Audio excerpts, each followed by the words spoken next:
The newly elected U.S. House of Representatives has again failed to elect their Speaker, this after 11 rounds of voting in the last 3 days.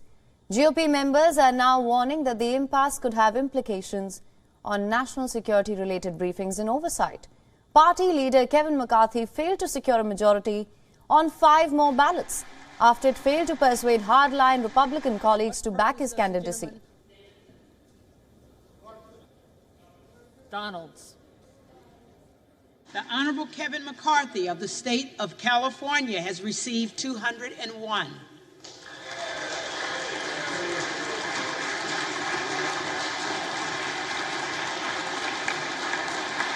The Honorable Byron Donalds of the state of Florida has received 19. The Honorable Donald J. Trump of the state of Florida has received 1.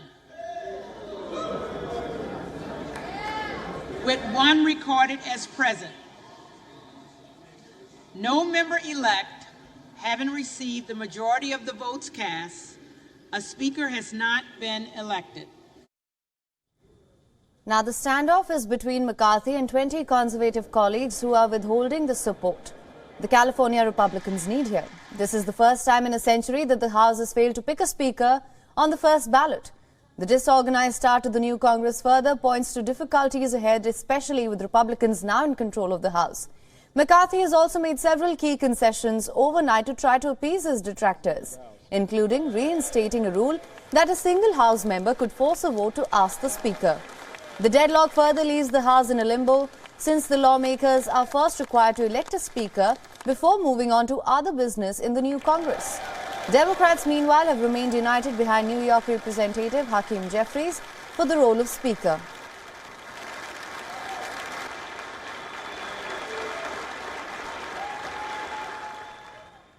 For more on this, our correspondent Susan Tehrani has sent us this report. Listen in.